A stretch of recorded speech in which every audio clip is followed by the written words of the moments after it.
बहुत छोटी सी अवस्था में परीक्षित पर बड़ा भारी सत्ता का दायित्व आया। परीक्षित महाराज ने विचार किया, एक दिन चल के अपने राज्य का निरीक्षण तो कराऊं, मेरे राज्य की सीमाएं कहां तक हैं। निकल पड़े। जहां भी जाते हैं वहां अपने पूर्वजों की प्रशंसा पाते हैं, पर एक जगह बड़ा विचित्र दृश्य देखने को मिला कि गाय और बछड़े को एक कोई दुष्ट शूद्र बिल्कुल बुरी तरह मारता हुआ, पादप प्रहार करता हुआ ले जा रहा है, लात मार रहा है। गाय रम्हा रही है, आंसू बहा रही है, बछड़ा थर-थर कांप रहा है इसकी ताड़ना से। 3 पैर टूटे हुए हैं बछड़े के, एक पैर पर खड़ा खड़ा लड़खड़ा रहा है। ये दुर्दशा देखी, क्रोध में भर गए महाराज परीक्षित। जिन गायों की रक्षा के लिए मेरे प्रभु गोलोक धाम से धराधाम पर गोपाल बन के विचरण किए, गौचारण किए, उन्हीं प्रभु के परम धाम जाते उनकी गायों पर इतना घोर अन्याय हो रहा है मेरे राज्य में।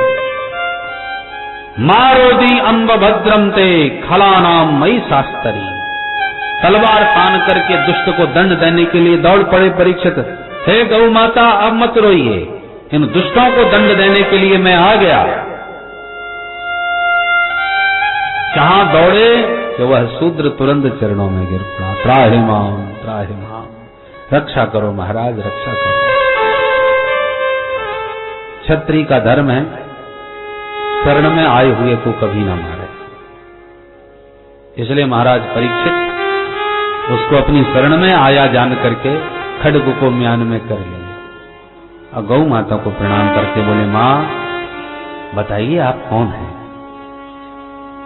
आप अभी अभी आपस में बातें कर रहे थे, उस वार्तालाप से मुझे ऐसा लग रहा है कि आप साधारण गाय बछड़े नहीं, कोई दिव्य शक्तियां हैं।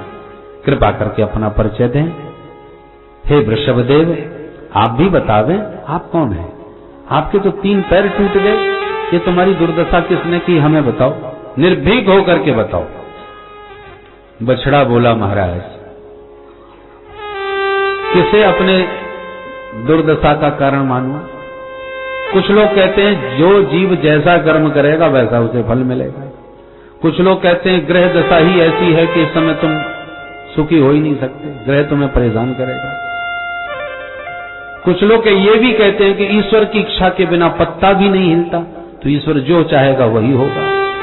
तो मैं अपनी इस स्थिति का दोष किसे दूं?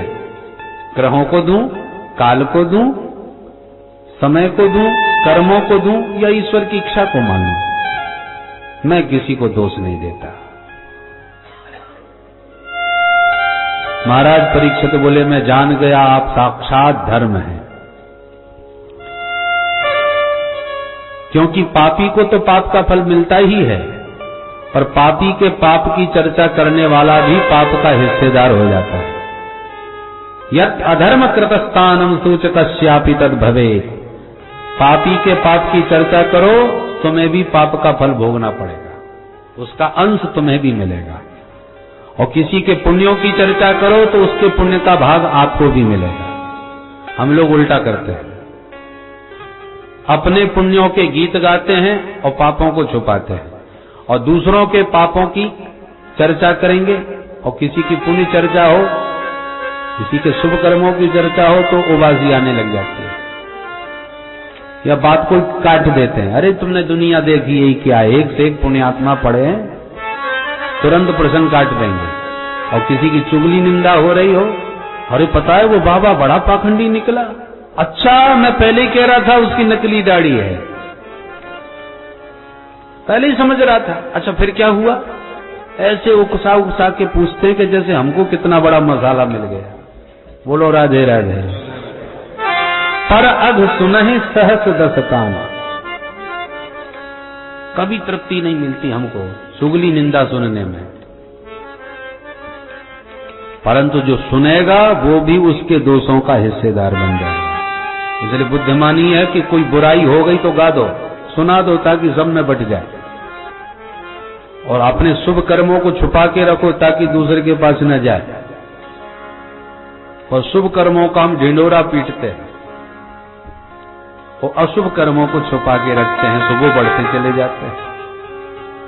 महाराज परीक्षित बोले, मैं जान के आप साक्षात धर्म हैं, इसलिए आपके श्रीमुख से एक शब्द में भी किसी की निंदा नहीं है। और ये गौ माता साक्षात धरणी है, धरित्री।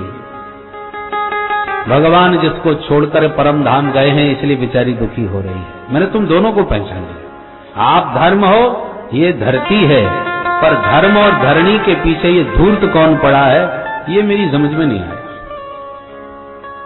क्यों रे, तेरा परिचय क्या है? तब बोला, महाराज मेरा नाम है कलियुग। अरे दुष्ट कली, तू यहां कैसे आ गया? मेरे राज्य में कैसे घुस आया? कली शब्द का अर्थ है कलह। कलह के योग का ही नाम कलियुग। चारों तरफ कलह, पति पत्नी में कलह, भाई भाई में कलह, बाप बेटा में कलह, राजा प्रजा में कलह।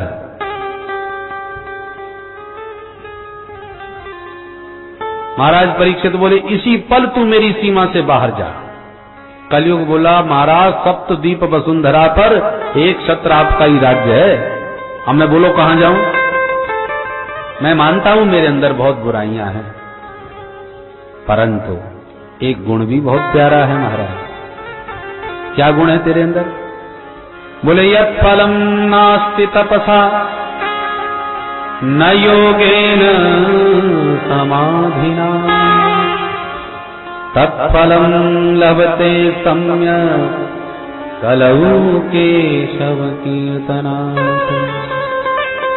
अन्य युगों में जो घोर तपस्या करके जीवों को फल मिलता था, वही फल मैं केवल भगवान नाम संकीर्तन मात्र से लोगों को प्रदान करा देता हूं। ये मेरे अंदर विशेष गुण है।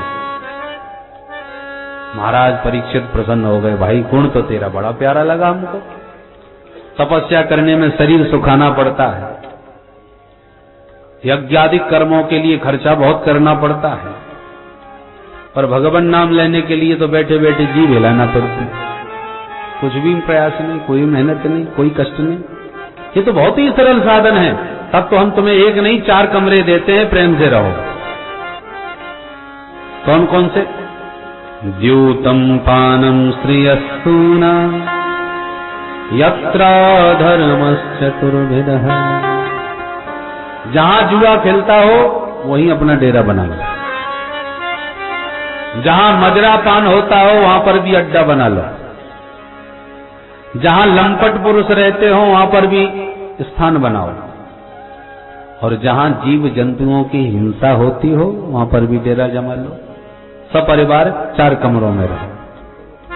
कलयुग चरणों में गिर के बोला, महाराज माफ करना, आपने मेरे दोषों पर ही ध्यान दिया है, गुणों पर ध्यान नहीं दिया। जैसा यात्री वैसे कमरे। अरे कम से कम कोई अच्छा भला एक कमरा तो दे दो महाराज। 4 कमरों में सब परिवार रह लूंगा, पर एक कमरा बढ़िया सा मिल जाए जो ड्राइंग रूम बन जाए। अच्छा ठीक है, तो एक कमरा, एक स्थान आप अपनी इच्छा से मान सकते हो। बोला क्या चाहते हो? तो विचार करके बोला, महाराज मुझे स्वर्ण में निवास और मिल जाता। परीक्षित बोले, तथास्तु, जाओ हमने तुम्हें स्वर्ण में भी वास दिया। अब कलयुग प्रसन्न हो गया। वाह महाराज, आप बड़े दयालु हो, अब मेरा परिवार कुशलता के साथ इतने स्थानों पर रह सकेगा। एक प्रश्न उठता है कि जब स्वर्ण में कलयुग का वास परीक्षित दे चुके हैं, तो फिर आप लोग स्वर्ण धारण क्यों करते हो? अरे स्वर्ण को तो बड़ा पवित्र माना जाता है। ग्रामीण अंचलों में तो ये मान्यता है कि कोई अपवित्र हो जाए, अशुद्ध हो जाए, तो माताएं सोने का पानी छिड़क देती हैं, अब शुद्ध हो गया। तो स्वर्ण कितना शुद्ध माना जाता है। और केवल ये मान्यता ही नहीं, लोक मान्यता ही नहीं, शास्त्र मान्यता भी है। भागवत के ही 11 स्कंद के 16वें अध्याय में भगवान अर्जुन अपने उद्धव को, प्रिय सखा को, विभूति योग का वर्णन करते हुए कहते हैं, धातु नाम अस्मि कांचनम। उद्धव धातुओं में स्वर्ण में मेरा साक्षात वास है। जब ठाकुर जी अपने मुंह से खुद कह रहे हैं कि सोने में मेरा निवास है, इसलिए हम सोने को पवित्र मानते हैं, धारण करते हैं। और उसी भागवत में प्रथम स्कंद में परीक्षित महाराज कलयुग को निवास दे रहे हैं। तो अब बोलो कलयुग का निवास माने कि कन्हैया का निवास माने? जब कलयुग का निवास है तो त्याज्यनीय, और कन्हैया का निवास है तो वंदनीय। ये दुविधाजनक बात है। संतों ने इसका समाधान दिया। देखो भाई, ये ईमानदारी का, मेहनत का कमाया हुआ जो सोना है उसमें तो कन्हैया का वास, और बेईमानी का 2 नंबर का जो है उसमें कलयुग का वास। बोलो राधे राधे राधे राधे। और कुछ लोगों ने कहा महाराज अब 2 नंबर वाले ही ज्यादा पहन पाते हैं, 1 नंबर से मेहनत मजदूरी करके सोना पहनना तो बड़ा मुश्किल है, कुछ थोड़ा सा और इसमें संशोधन किया जाए। तो गोस्वामी जी ने रामायण में एक बहुत बढ़िया समाधान दे दिया। बोले संसार की ऐसी कोई वस्तु नहीं जिसमें कोई दोष न हो, पर वही वस्तु जब भगवान को निवेदित कर दी जाती है तो सारे दोष उसके समाप्त हो जाते हैं। अन्न में महादोष, परंतु उसी अन्न का जब ठाकुर जी को भोग लग जाता है और ठाकुर जी पा चुके तो भगवत प्रसाद हो जाता है। फिर उसमें अन्न बुद्धि नहीं रहती, वो भगवत प्रसादी हो गए। तो ठाकुर जी का भोग लगा के पाओ तो अन्न के सारे दोष समाप्त। ऐसी वस्त्र पहनना है तो पहले ठाकुर जी को पहनाओ, फिर धारण प्रसादी बना करके धारण कर लो तो वस्त्र के को सारे दोष समाप्त। तुम ही निवेदित भोजन करहि, तुम ही निवेदित भोजन करहि, तुम ही निवेदित भोजन करहि, तुम ही निवेदित भोजन करहि। प्रभु प्रसाद पट भूषण धरहि, प्रभु प्रसाद पट भूषण धरहि, प्रभु प्रसाद पट भूषण धरहि, प्रभु प्रसाद पट भूषण धरहि। तुम ही निवेदित भोजन करहि, तुम ही निवेदित भोजन करहि। ठाकुर जी को निवेदित करके हर वस्तु पवित्र पावन शुद्ध हो जाती है। तो आभूषण पहनने हैं, सोना पहनना भी है तो पहले ठाकुर जी को पहना दो और उनका प्रसाद बना के तुम पहन लो। भोजन पाना है ठाकुर जी को पवा दो, फिर प्रसाद बना के आप भी पा लो। बोलो राधे राधे। वो ठाकुर जी का भोग बन जाता है। पता चला कि दुकान से बढ़िया नथ खरीदी और सीधी नाक में लटकाए चली आई, ठाकुर जी को ना पहनाया ना समर्पण किया भाव से, हो सकता है कोई नाकी काट के ले जाए। क्या हुआ? बोले साहब धोखे से वो आया दुष्ट, वो बढ़िया हीरे की नथ थी, काट के ले गया। कुछ भी हो सकता है। तो स्वर्ण में कलयुग यदि घुस गया तो उपद्रव खड़ा करेगा, और भगवत प्रसादी बना के धारण करोगे तो कलयुग की फिर गति नहीं है उसके भीतर। इसलिए भगवत प्रसादी बना करके ही वस्तु ग्रहण करनी चाहिए। श्री सूत जी कहते हैं कि ऋषियों, महाराज परीक्षित एक दिन स्वर्ण मंडित मुकुट धारण करके शिकार खेलने निकले, और शिकार खेलते खेलते समी का आश्रम में पहुंच गए। भूख और प्यास भी सताने लगी थी। सोचा चलो महाराज जी के आश्रम में कुछ प्रसाद पाया जाए। भूख बड़ी जोर से लग रही, कुछ फलाहार कर लेंगे। आवाज लगाने लगे, महाराज जी। प्रत्युत्तर कोई नहीं, शायद कोई आश्रम में है नहीं, भीतर घुसे चले गए। ढूंढते ढूंढते जब भीतर कुटिया में गए तो समाधिस्थ बैठे थे समीक मुनि ध्यानमग्न। तो राजा को ये भ्रम हो गया कि बाबा मेरी सेवा स्वागत से बचने के लिए समाधि का नाटक कर रहे हैं। सोच रहे हैं कि अपने आप चिल्ला के चला जाएगा, आंख मूंछ के बैठ जाओ। अब बाबा की समाधि असली है कि नकली? परीक्षा लेने के लिए एक मरा सर्प पड़ा था, वो धनुष कोटि से उठा करके महाराज जी के गले में लपेट दिया। तो सर्प का स्पर्श पाते ही महाराज जी, यदि नकली समाधि होगी तो भाग लेंगे, पर संत की तो असली समाधि थी। ज्यों के त्यों ध्यान मग्न बैठे रहे, कोई फर्क नहीं पड़ा। और राजा गले में सर्प डाल के चलते गए। यह दृश्य एक बालक ने देख लिया और उसने दौड़ करके सीधा समीक महाराज के पुत्र को सारी सूचना कर दी। भैया तुम यहाँ खेल रहे हो, तुम्हारे पिताजी के साथ घोर अन्याय किया परीक्षित ने। क्या हुआ? अरे महाराज जी समाधि में बैठे थे और वो उनके गले में मरा सर्प डाल कर चला गया। इतना सुनते ही वह ऋषि कुमार क्रोध में भड़क गया। खेल रहा था कौशिकी नदी के किनारे और इस घटना को सुनते ही तुरंत नदी में प्रविष्ट हुआ। कौशिकी नदी का जल हाथ में लेकर के अंजलि में भयंकर शाप दे डाला।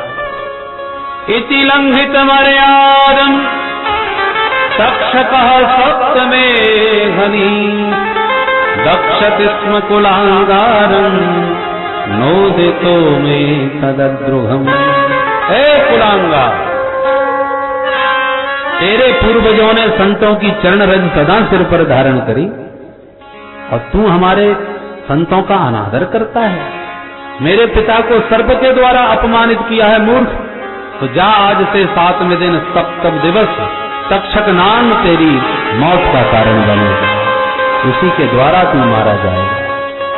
बाघ वज्रम विसर्ज, वाणी का वज्र छोड़ दिया। ब्राह्मणों की शक्ति वाणी में ही होती है, बाणों में नहीं। अश्वत्थामा ब्राह्मण तो था पर उसने बाण चलाया ब्रह्मास्त्र, ठाकुर जी परीक्षित को बचा लिए। और इस ब्राह्मण ने बाघ वज्र चला दिया। बाघ वज्र से बचना बड़ा कठिन। बालक दौड़ा दौड़ा आया, पिता के गले में मृत सर्प पाया, बड़ी जोर से रोने लग गया, अपमान को याद करके, स्मरण करके। नींद समाधि भंग हो गई। नेत्र खोल करके देखा, गले का सर्प उतार के फेंक दिया, बच्चे को गोद में ले लिया। बेटा ऐसे क्यों रो रहा है? अरे ये तो मराया है। पर अन्य बालकों ने जब वास्तविक सारी घटना सुनाई और जब ये पता चला कि पुत्र ने शाप भी दे दिया है, अत्यंत खिन्न हो गए। अपने पुत्र को समीक महाराज ने बहुत ताड़ना दी, बहुत डांटा। मूर्ख, तूने किसको शाप दिया है? अरे जिस परम वैष्णव भागवत भक्त मां के गर्भ में था तो मेरे माधव मां के गर्भ में जाके उसकी रक्षा किए थे। ऐसे भगवत कृपा पात्र परीक्षित को तुमने इतना भयंकर शाप दिया। राजा ईश्वर का स्वरूप होता है। भूखा प्यासा राजा हमारे आश्रम में आया, हमें उसका स्वागत आतिथ्य करना चाहिए था, वो तो कुछ हुआ नहीं, शाप और दे दिया। धिक्कार, तुमने आश्रम का नाम बदनाम कर दिया। बेटा ऐसा भारत भूमि को परीक्षित जैसा सम्राट नहीं मिल सकता। ये प्रजा का परम सौभाग्य होता है कि कोई धर्मात्मा धर्मनिष्ठ उसे राजा प्राप्त हो। अब ये गौरव भारत भूमि को कभी नहीं मिलेगा बेटा। अब तो सब धर्मनिरपेक्ष ही राजा होंगे, धर्मात्मा कोई नहीं। बोलो राधे राधे।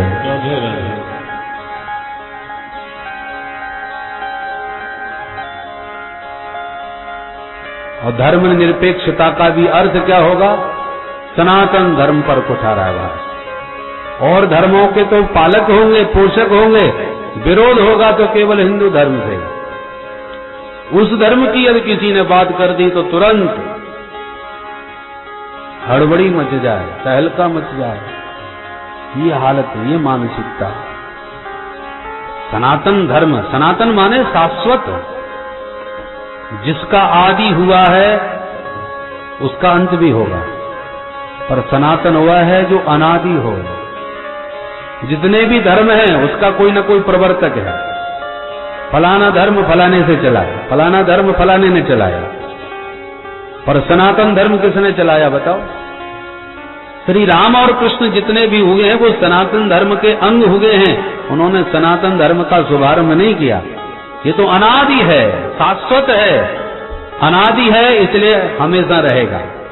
सनातन धर्म को नष्ट करने के लिए रावण कुंभकर्ण जैसे कितने कितने लोगों ने क्या क्या प्रयास नहीं किया। धर्म सुनिए नहीं काना, रावण ने भी बहुत प्रयास किया धर्म की हानि हो जाए। हिरण्याक्ष हिरण्यकश्यपु ने भी बहुत प्रयास किए, पर किसी का प्रयास सफल नहीं हुआ। जब ऐसे ऐसे दिग्गज कुछ नहीं कर सके तो सनातन धर्म का कोई क्या बिगाड़ सकता है? ये शाश्वत धर्म है।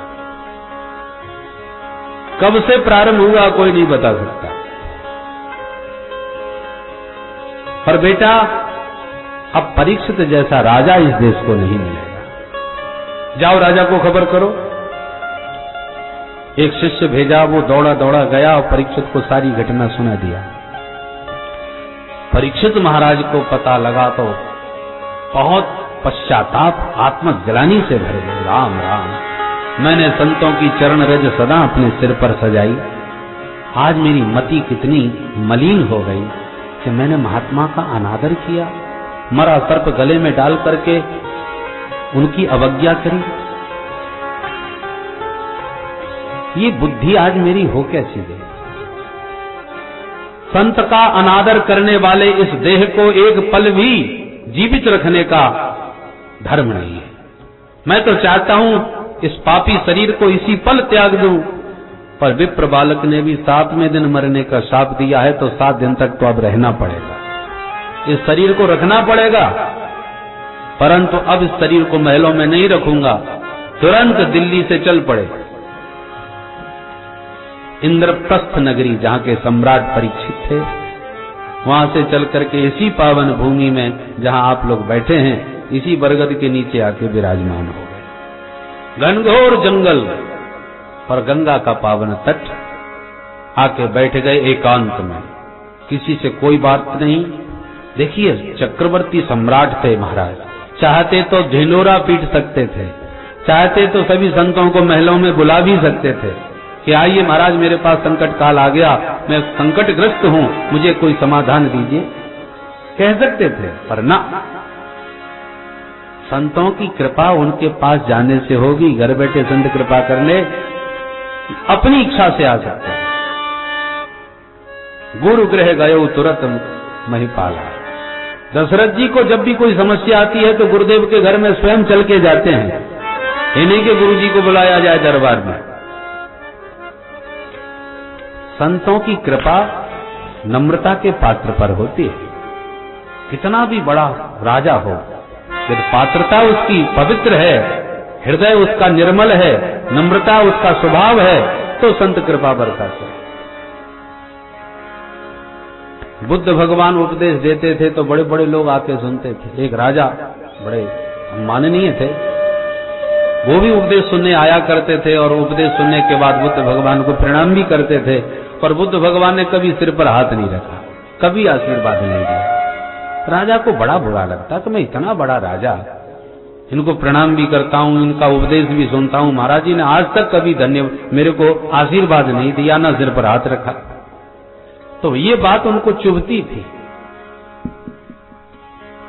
एक दिन उनकी मनस्थिति को बुद्ध भगवान समझ गए और राजा के यहीं भिक्षा मांगने पहुंच गए। भिक्षाम देहि। अरे आइए आइए गुरुदेव, आइए, स्वागत है आपका, आप ऊपर पधारे। बोले राजन, आज हम आपसे भिक्षा मांगने आए हैं, कुछ प्रसाद पाएंगे, भिक्षा दीजिए। अरे आइए महाराज, भीतर आइए, आदर के साथ बैठा है और बोला महाराज आपकी आज्ञा मिले तो मैंने रबड़ी जैसी इतनी प्यारी खीर बनाई है, आप पाओगे तो प्रसन्न हो जाओगे, ले आऊं महाराज? स्वामी जी बोले अवश्य ले आइए। बढ़िया रबड़ी जैसी अधौटा खीर लेकर के राजा साहब आए। देखिए महाराज, पाइए, चांदी के पात्र में चमचमाते खीर, बड़ी दिव्य सुगंध, बड़े विविध उसमें मेवा मिष्ठान पड़े थे। बुद्ध भगवान ने अपना कमंडलू आगे कर दिया, मैं अपने ही पात्र में पाता हूं राजन, इसी में परोस दीजिए। जो आगे महाराज जब डालने लगे कमंडलू में खीर तो उसमें तमाम धूल मिट्टी पर लगी हुई थी, गंदा हो रहा था। राजा ने खीर का कटोरा पीछे कर दिया। क्षमा करना महाराज, बहुत धूल मिट्टी लगी हुई है आपके कमंडलू में, यदि इसमें खीर परोस दी तो सब सत्यानाश हो जाएगा खीर का। सारा स्वाद ही बर्बाद हो जाएगा, खीर का सब आनंद किरकिरा हो जाएगा। महाराज आप मेरे पात्र में पाइए, और आपको अपने ही पात्र में पाना है तो थोड़ा सा साफ कर लीजिए महाराज, धो लीजिए, स्वच्छ हो जाएगा तो पाने में आनंद आएगा। बुद्ध भगवान हंसते हुए बोले, राजन एक बात पूछ सकता हूं? बोले पूछो महाराज। बोले ये बताओ, खीर ज्यादा कीमती है कि आशीर्वाद? राजा ने कहा, महाराज आशीर्वाद का खीर से क्या मेल में? खीर तुच्छ वस्तु है, वो तो खा करके फिर सब बराबर। आशीर्वाद तो दिव्य वस्तु है, इसकी उससे क्या तुलना? बुद्ध भगवान बोले, तेरे को खीर खराब ना हो जाए इसका डर है, इसलिए बर्तन में नहीं डालता मेरे, और मैं अपना दिव्य आशीर्वाद तेरे बर्तन में कैसे परस दूं जब तक बर्तन साफ न दिखे? बोलो राधे राधे। मुझे भी तो आशीर्वाद का दिव्य प्रसाद देते समय सोचना पड़ता है कि बर्तन ठीक है कि नहीं। बढ़िया पात्र दिखे तो परोसा जाए आशीर्वाद। क्या कहना चाहते हैं राजा समझ गए और तुरंत चरणों में गिर पड़े। हृदय से जब नम्रतापूर्ण प्रणाम किया, सोई बुद्ध भगवान ने सिर पर हाथ रख करके आशीर्वाद दे दिया। तो संतों का आशीर्वाद मांगने से नहीं मिलता। कई लोग होते, महाराज जरा सिर पे हाथ रख दो। अब महाराज जी का नहीं रख रहे तो हाथ पकड़ के जबरदस्ती धप करा लेते। तो ऐसे सिर पर जबरदस्ती हाथ पकड़ के रखने से थोड़ी आशीर्वाद। अरे आशीर्वाद तो आत्मा से निकलता है, हृदय से निकलता है, और आपके अंदर पात्रता है, योग्यता है, तो कहने की आवश्यकता नहीं है। संत अपनी कृपापूर्ण दृष्टि से ही आप पर आशीर्वाद बरसा देंगे। उसके लिए हाथ से ही हाथ सिर पर रखा जाए, उसकी उतना आवश्यकता नहीं। तो परीक्षित में पात्रता है, इसलिए चक्रवर्ती की गद्दी को ठुकराकर इस पावन एकांत में जंगल में आके बैठ गए, और इसी पात्रता पर रीझे हुए संत सब दौड़ पड़े। एक नहीं सैकड़ों संत इसी बरगद की छांव में राजा के चारों ओर आकर के बैठ गए। भृगु हैं, वशिष्ठ हैं, च्यवन हैं, परशुराम जी महाराज हैं, विश्वामित्र जी महाराज हैं, वशिष्ठ जी हैं, पराशर जी हैं, वेदव्यास जी महाराज, एक से एक दिग्गज देव, देवर्षि नारद जी, सब के सब आ गए। हजारों संतों को अपने पास आते देखा। महाराज परीक्षित ने सभी को खड़े होकर धन्यवाद प्रणाम किया। मैं धन्य हो गया, कृतार्थ हो गया, आप जैसे संत मुझ पर कृपा बरसाने के लिए पधारे। मुझे तो लगता ही नहीं कि मुझे अभिशाप मिला है, अरे मुझे तो आशीर्वाद मिला है। मृत्यु तुम्हारा सभी की निश्चित है, पर मेरे जैसा भाग्यशाली कौन होगा कि गंगा के तट पर इस पावन वट छाया में इतने संतों की कृपामयी सन्निधि में ये शरीर छूटे। इससे बढ़िया बात और क्या हो। परंतु एक प्रश्न मैं करना चाहता हूं महाराज। बोले पूछिए। बोले बस इतना बताइए, मरने वाले को करना क्या चाहिए? म्रियमाणस्य किम कर्तव्यम? सभी संतों से प्रश्न कर ही रहे थे परीक्षित। तत्रा भवद भगवान व्यासपुत्र यद्रक्षया गावन मानो नपेक्षः अलक्ष्य लिंगो निज लाभ तुष्टो व्रतश्च वानैरवधूत।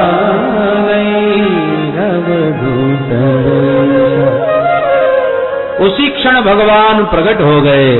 बोलो सुखदेव भगवान की जय। सौनक जी बोले कौन से भगवान प्रकट हुए? बोले तत्रा भवत भगवान व्यासपुत्र है। अपने भक्त की रक्षा करने के लिए भगवान ही व्यासनंदन सुखदेव बन के प्रकट हो गए। आवश्यक नहीं भगवान आपके सामने मुरली मनोहर बन के ही आएंगे कि धनुर्धारी राम जी बन के ही आएंगे। न जाने कहीं वेश में नारायण मिल जाएं। अनेक रूप रूपाय विष्णवे प्रभ विष्णवे। वह परमात्मा किसी भी रूप में आपके सन्मुख आ सकता है। आपकी आंख में उसको देखने और पहचानने की शक्ति होना चाहिए। परमात्मा आ भी गया और दृष्टि में योग्यता नहीं है तो परमात्मा को भी पहचान नहीं सकोगे। सुग्रीव के सन्मुख राम जी आ रहे थे, मित्रता करने आ रहे थे, और सुग्रीव ने जब राम जी को देखा तो उसे लगा कि कोई शत्रु आ रहा है, बाली ने भिजवाया है मुझे पकड़वाने के लिए। हनुमान मैं तो भागा। हनुमान जी बोले इतनी जल्दी मत भागो, जरा मैं भी तो देख लूं। हाँ तुम जाके देखो, तुम जो कहोगे सो मानूंगा, नहीं मुझे तो ये शत्रु लग रहा है। पठे बाली होए मन मेला, भागो तुरत सजो यह सैला। अब बताइए, परमात्मा आ रहे हैं और सुग्रीव भागने की योजना बना रहे हैं शत्रु समझ करके। तो परमात्मा साक्षात भी आ जाए तो भी जीव पहचान नहीं सकता। कब तक? जब तक किसी श्रेष्ठ संत का सानिध्य न हो। परम संत श्री हनुमंत लाल जी थे, इसलिए हनुमान जी ने राम जी को लाके सुग्रीव से मिला दिया, नहीं तो सुग्रीव तो भाग खड़ा था। ऐसे ही किसी श्रेष्ठ सदगुरु का सानिध्य मिल गया तो परमात्मा को पहचान सकोगे, नहीं परमात्मा भी आ जाए तो शत्रु समझ के भग जाओ। आज सुखदेव महाप्रभु के रूप में साक्षात प्रभु अपने भक्त परीक्षित का कल्याण करने के लिए पधारे हैं। कैसे हैं सुखदेव जी? अलक्षलिंगो निज लाभ तुष्टो व्रतस्य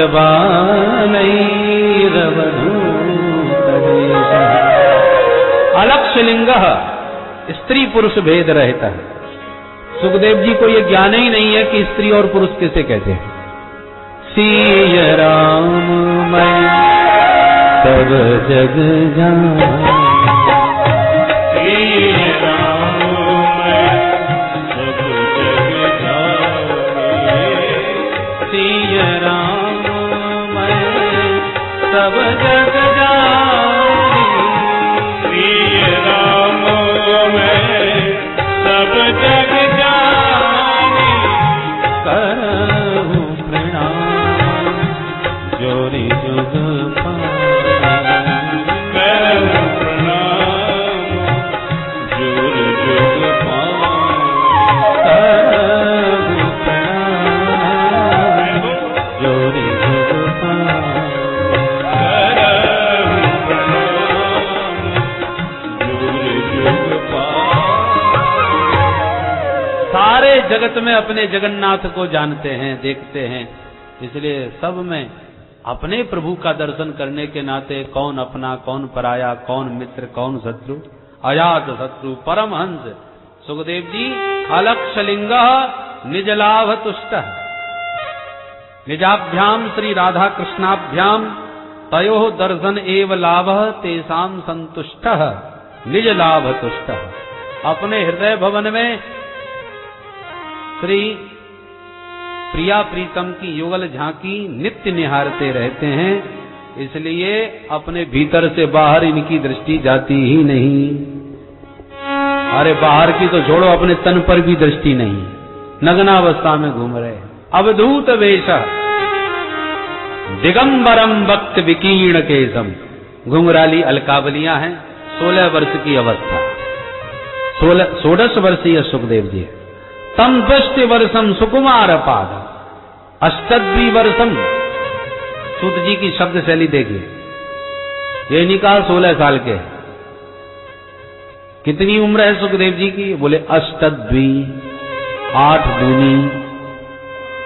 बात तो 16 की हुई, पर 8 दूनी कह करके आयु बता रहे हैं, 16 नहीं प्रयोग कर रहे। क्यों? बोले 16 वर्ष की अवस्था में तो बहुत सारे विकार उत्पन्न हो जाते हैं भीतर, परंतु सुखदेव जी हैं एकदम निर्विकार। इसलिए सूत जी कहना चाहते हैं उम्र भले ही 16 साल की हो गई, पर स्वभाव तो 8 वर्षों के बच्चों जैसा है। 8 वर्ष के बच्चे जैसे निष्काम निश्चल होते हैं, ऐसे परम निष्काम श्री 16 वर्षीय सुखदेव जी नग्नावस्था में अवधूत वेश में विचरण कर रहे हैं। जिस गांव से निकल पड़ते हैं उसी गांव के छोटे छोटे बच्चे पागल समझ के पीछे लग जाते हैं, ताली बजा के मजाक उड़ा रहे हैं, नंगा बाबा आ गया ओहो करके तमाम हल्ला मचा रहे हैं। सुखदेव जी को कोई होश ही नहीं। कई सुंदरियां इनके सौंदर्य पर विमुग्ध होकर के इनके पीछे लग जाती हैं। तो कोई हमें अनुराग से देख रहा है तो कोई हमारा उपहास कर रहा है। सुखदेव जी को दोनों में से किसी से मतलब नहीं। निज लाभ तुष्ट, वो तो अपने निजानंद में इतने मस्त हैं कि बाहर इनका ध्यान जाता ही नहीं। ऐसे 16 वर्षीय सुखदेव जी का सुभागमन जैसे इस बटक छाया के पास हुआ तो जितने संत बैठे थे परीक्षित को घेरकर सब उठ करके खड़े हो गए। बोलो सुखदेव भगवान की जय। परीक्षित महाराज आश्चर्यचकित, 16 वर्षीय बालक आया और इतने इतने वयोवृद्ध महात्मा उठ गए। सफेद दाढ़ी, 10-10 हजार वर्ष की आयु जिन महात्माओं की, वो स्वागत में खड़े हैं।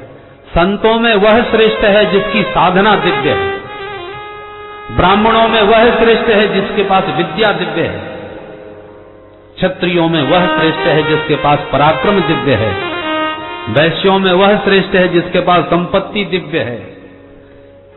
तो संतों में दिव्यता का महत्व उसका है जिसने खूब साधन किया है, जो उस तत्व ज्ञान के बहुत निकट पहुंच गया है या उस तत्व ज्ञान से संपन्न हो चुका है। जिसकी जितनी ऊंची स्थिति वो उतना ही श्रेष्ठ। तो अवस्था 16 साल की है पर स्थिति बहुत ऊंची है, इसलिए सारे संत उठ के खड़े हो गए। परीक्षित को समझते देर नहीं लगी, ये बालक असाधारण है। तभी तो ये बुढ़े बाबा खड़े हैं। तुरंत परीक्षित महाराज ने भी साष्टांग दंडवत किया सुखदेव जी के चरणों में। अब छोटे छोटे बच्चे जो सुखदेव बाबा को पागल बाबा समझ के पीछे लगे हुए थे, वो सब भौचक्के से आंखें फाड़ के देख रहे हैं, हे भगवान, इस पागल से बच्चे को हमारे चक्रवर्ती सम्राट राजा दंडवत कर रहे हैं। इतने इतने बुढ़े इसको हाथ जोड़ करके प्रणाम कर रहे हैं खड़े होकर। बच्चे आपस में कानाफूसी करके बोले, जल्दी भाग लो नहीं तो पकड़ के पिटाई होगी अपनी। सारे बच्चे एकदम भगदड़ मची और भागते चले गए। षोडशोपचार सुखदेव महाप्रभु का पूजन किया परीक्षित ने और हाथ जोड़ के प्रणाम किया। महाराज, आप जैसे संतों का कोई स्मरण कर ले तो उसके जीवन के सारे पाप नष्ट हो जाएं और फिर दर्शन मिल जाए और चरणों तक मिल जाए, उसका तो कहना ही क्या है। येषां संस्मरणात् पुंसां सद्यः शुध्यन्ति वै गृहाः किं पुनर्दर्शनस्पर्श पादशौचासना। मैं तो कृतार्थ हो गया, आपके दर्शन भी मिल गए और चरणों तक भी मिल गया। बस एक ही प्रश्न आपके चरणों में निवेदन करूंगा। अतः पृच्छामि संसिद्धिं योगिनां परमं गुरुं पुरुषस्य यत्कार्यं म्रियमाणस्य सर्वथा। इस मृत्युलोक में सभी मरण धर्मा हैं, तो मरने वाले प्राणी का कर्तव्य क्या है, उसे क्या करना चाहिए, कृपा करके बस इतना ही बताइए। जीव मात्र का कर्तव्य क्या है, जीव के जीवन में स्मरणीय कौन है, भजनीय कौन है, वंदनीय कौन है, कर्तव्य क्या है और अकर्तव्य क्या है, इन विषयों पर थोड़ा सा मेरा मार्गदर्शन करें। और इन प्रश्नों को सुनकर के गदगद हो गए महाप्रभु सुखदेव जी और बोल उठे द्वितीय स्कंद से उनकी दिव्य वाणी। परीक्षित की तरह हम सब भी मरण धर्मा हैं। मृत्यु का ग्रास इन्हीं 7 दिनों में किसी को भी कभी भी काल ब्याल का ग्रास कोई भी बन सकता है। जीवन में दिन तो 7 ही होते हैं, इसलिए हम भी जिज्ञासी बन करके इसके समाधान पर विचार करें। सुखदेव जी गदगद होकर कहते हैं, परीक्षित ये प्रश्न तुम्हारा नहीं है, मानव मात्र का। आज तुम समस्त मानवों के प्रतिनिधि बनके सभी के कल्याण का ये प्रश्न कर रहे हो। बरीयाने सते प्रश्न क्रतो लोकहितो नृप आत्मवित सम्मतः पुंसां श्रोतव्यादिषु परः निद्रिया ह्रियते नक्तं व्यवायेन च भावयः दिवाचार्थे हया राजन् कुटुम्ब भरणे। महाप्रभु सुखदेव जी कहते हैं, परीक्षित, ये संसार के अभागे प्राणी दिन भर पैसा कमाना और परिवार का पेट भरते रहना, रात भर सो जाना या विषयों के भोग में लगे रहना, इसी में सारा जीवन सनई सनई समाप्त कर देते हैं। पर हमें मरना है इस बात को बिल्कुल भूले रहते हैं। ऐसी बात नहीं कि इन्हें मृत्यु का पता नहीं हो, क्योंकि अपने कंधों पर न जाने कितनों को गंगा जी में बहाया आए, कितनों को मरघट में भूखे आए। सबको ज्ञान है कि वे भी मर गए, वे भी मर गए। ज्ञान तो सबको रहता है, पर कभी हमारा भी नंबर आएगा ये कभी नहीं सोचता। बोलो राधे राधे। पश्यन नपि न पश्यति, मृत्यु को देखता हुआ समझता हुआ भी अनजान बना बैठा है। बिल्ली को जब कबूतर देख लेता है तो डर जाता है, और डरने के बाद करता क्या है, आंख मूछ के बैठ जाता है, और बैठा बैठा सोचता है मुझे तो बिल्ली नहीं दिख रही, मैं क्यों डरूं। पर वो अभागा ये भूल जाता है कि तेरे आंख मूछने से बिल्ली तुझे नहीं दिखी, पर बिल्ली को तो तुम अब भी दिख रहा है, उसकी आंख थोड़ी बंद हो जाएगी। ऐसे ही हमको मृत्यु दिखाई पड़ रही है, समझ में भी आ रही है, फिर भी हम उसकी तरफ से आंख मूछ लेते हैं, आंख फेर लेते हैं, हम नहीं देखेंगे, हम क्यों डरे। तुम डरो मत डरो, देखो मत देखो, पर मृत्यु का तो दृष्टि पड़ी है, किसी भी पल झपट सकती है। इसलिए इस मृत्यु लोक में मानव मात्र को सावधान रहना चाहिए इस खतरनाक बिल्ली से। बोलो राधे राधे। राधे राधे। जब कोई मरता है और हम लोग जाके मरघट में उसे फूंकते हैं और उसकी जब चिता जलती है तो कुछ पल के लिए तो लोगों को वैराग्य चढ़ता है, भैया सब झूठा, रात में इतना हंस हंस के बातें कर रहा था और सवेरे पता चला गया, 1 मिनट का भरोसा नहीं जिंदगी का। आज के बाद 2 नंबर के धंधे सब बंद, भलाई बुराई दुनिया से लिए फिर रहे हैं, अरे ना कोई लेके आया ना कोई लेके, इतना विचार, इतना संपन्न व्यक्ति खाली हाथ चला गया, 1 मिनट में लुढ़क गया। चिता जलती जाएगी और गीता पूरी कंठस्थ होती जाएगी, न जाने कहां कहां की बातें सोचेगा, सब नश्वरता संसार की समझ में आने लगती है।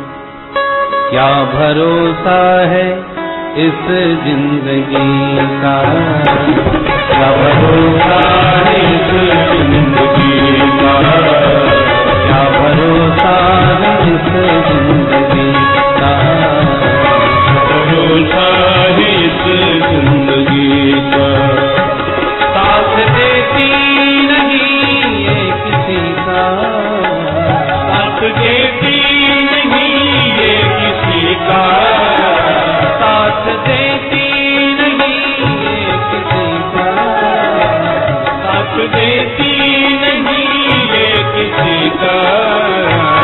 क्या भरोसा है इस जिंदगी का, क्या भरोसा है इस जिंदगी का।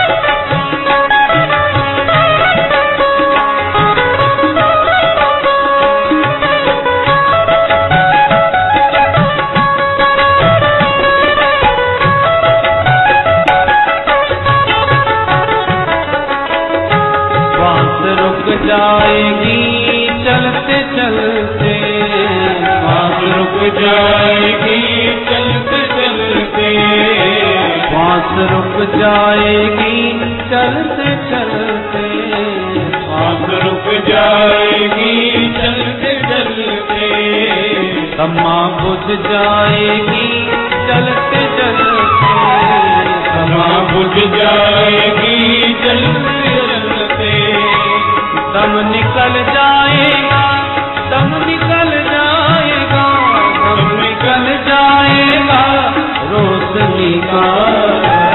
क्या भरोसा है इस जिंदगी का, क्या भरोसा है इस जिंदगी का।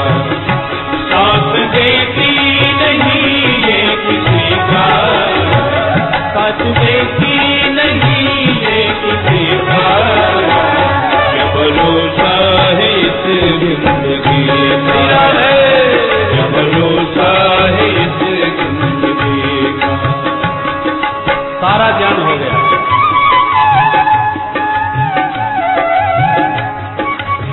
एक सांस का भरोसा नहीं कि जो श्वास निकल गई वो वापस भी आएगी कि नहीं। श्वास श्वास पे हरि भज, वृथा श्वास जनि खोई, ना जाने या श्वास को आवन हो ये न हो।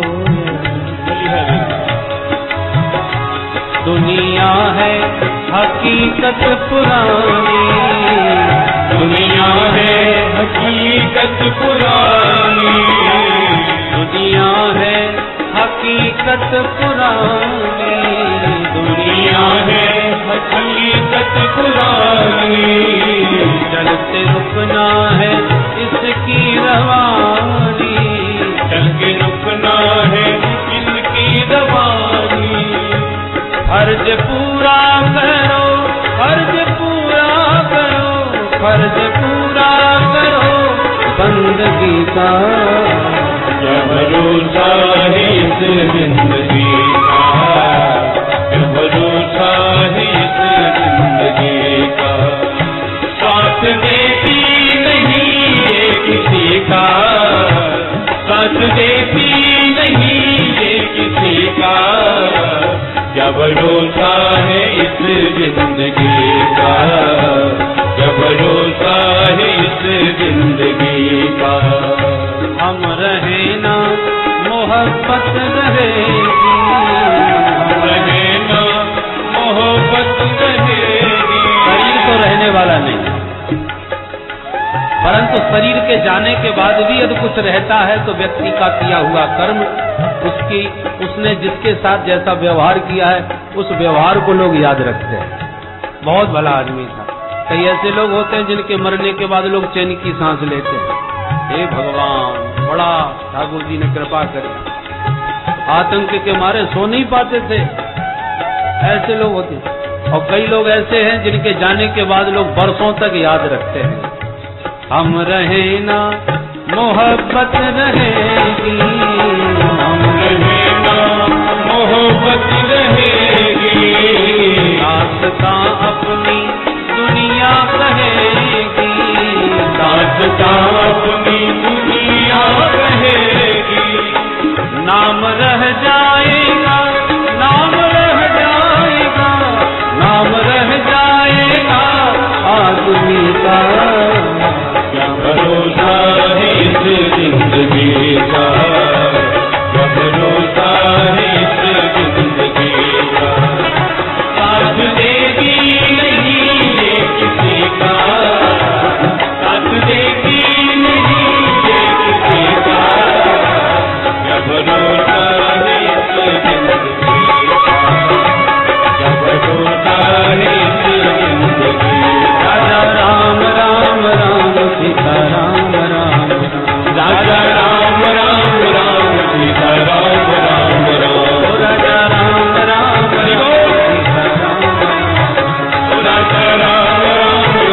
सीता राम, राजा राम राम राम सीता राम राम राम। राजा राम राम राम सीता राम राम राम, राजा राम राम राम सीता राम राम राम। राजा राम राम राम सीता राम राम राम, राम राम राम सीता राम राम राम। राजा राम राम राम सीता राम राम राम, राजा राम राम राम सीता राम राम राम। राजा राम राम राम सीता राम राम राम, राजा राम राम राम सीता राम राम राम। राजा राम राम राम सीता राम राम राम, राम राम राम सीता राम राम राम। राजा राम राम राम सीता राम राम राम, राजा राम राम सीता राम राम राम। राजा राम राम राम राजा राम राम राम सीता राम राम राम, सीता राम राम राम। राजा राम राम राम, राजा राम राम राम।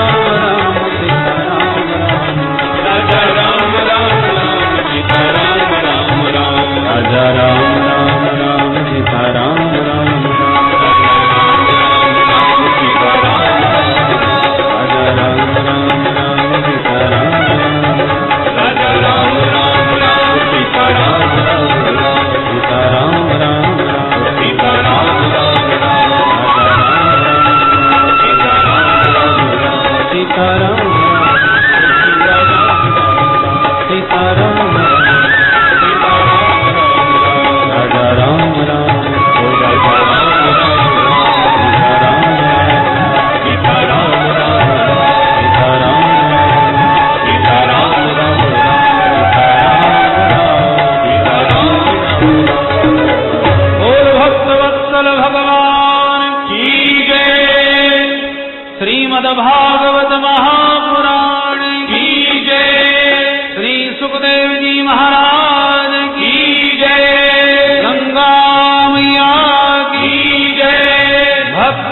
वत्सल भगवान की जय। जय जय श्री राधे। परीक्षित महाराज का प्रश्न सुना और सुखदेव जी क्या क्या समाधान देते हैं उसकी चर्चा कल प्रातः सत्र में होगी। आप लोग प्रेम के साथ समय पर पधार करके ये मानव मात्र का जो प्रश्न परीक्षित ने प्रतिनिधि बन के किया है उसके समाधानों पर विचार और चिंतन सुखदेव जी क्या देते हैं उसकी बृहद चर्चा कल होगी। कल प्रातः सुंदर सुंदर भक्तों के चरित्र और सायंकाल भी परम भागवत प्रहलाद जी का पावन चरित्र, प्रातः ध्रुव जी और शाम को प्रहलाद जी का पावन चरित्र होगा जिसमें भगवान की सुंदर नरसिंह प्रभु की झांकी का भी हम लोग आनंद उठाएंगे। बोल भक्त वत्सल भगवान की जय।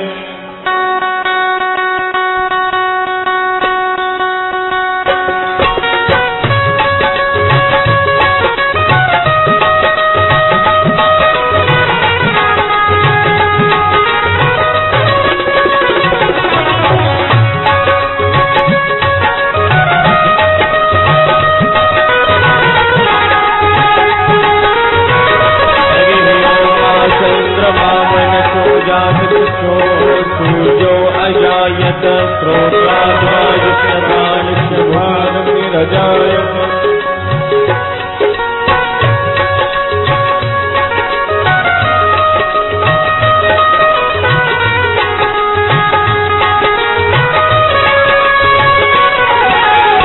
भागवत भगवान की है आरती, पापियों को बाँटते हैं सारती।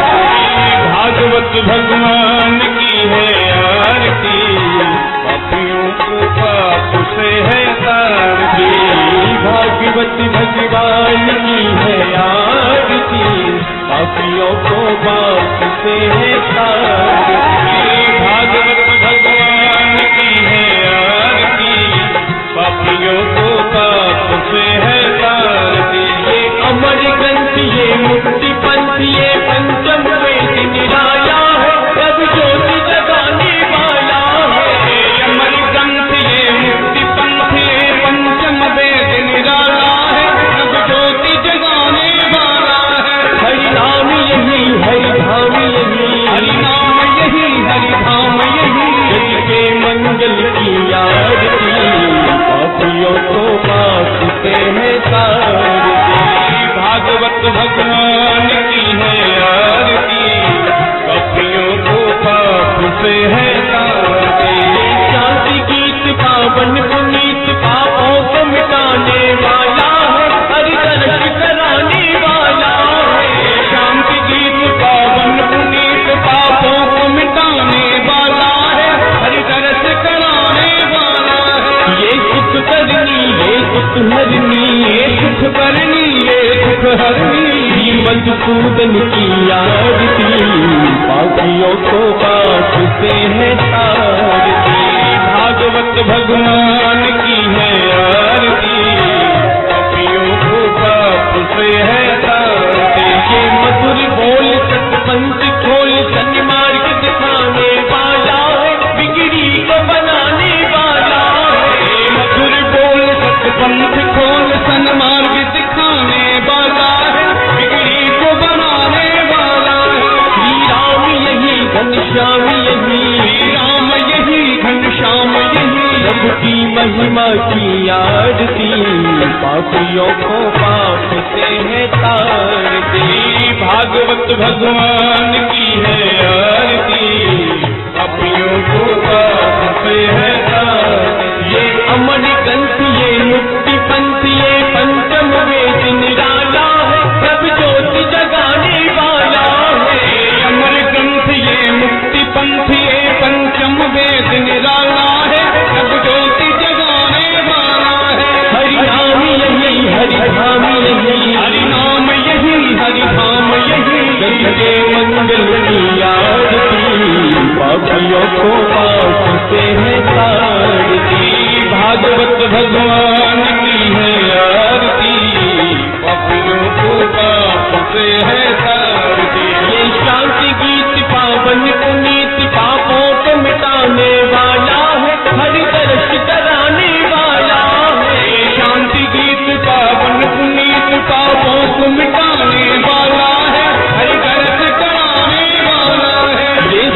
करनी ये सुख हरनी, सुख करनी ये सुख हरनी, मधुसूदन की आरती पापियों को पाप से है तारती। भागवत भगवान की है आरती पापियों को पाप से है तारती। ये मधुर बोल सतपंथ खोल सन्मार्ग दिखाने वाला, बिगड़ी को बनाने वाला है।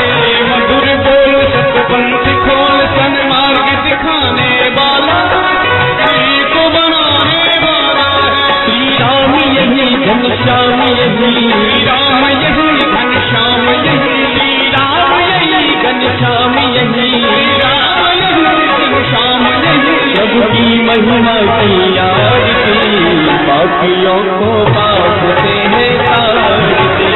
भागवत भगवान की है आरती पापियों को पाप से है तारती।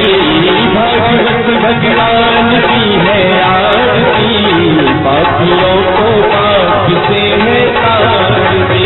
भागवत भगवान की है आरती पापियों को पाप से है तारती।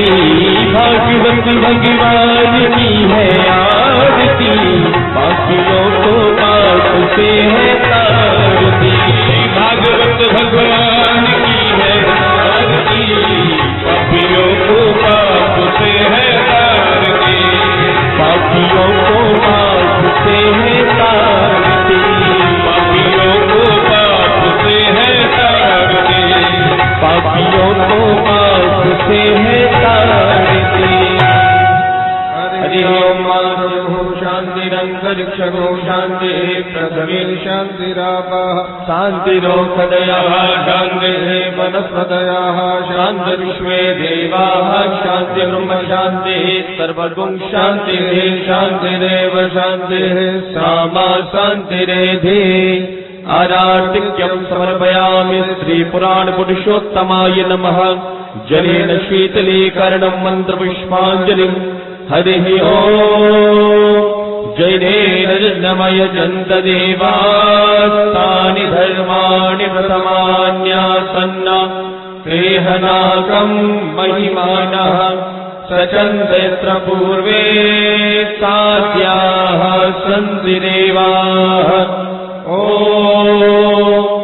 एकदन्ताय विद्महे वक्रतुण्डाय धीमहि तन्नो दन्ति प्रचोदयात्। ॐ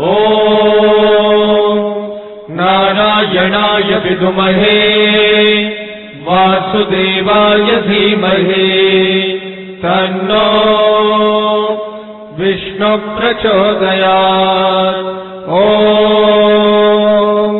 महालक्ष्मै च विद्महे विष्णुपत्न्यै च धीमहि तन्नो लक्ष्मी प्रचोदयात्।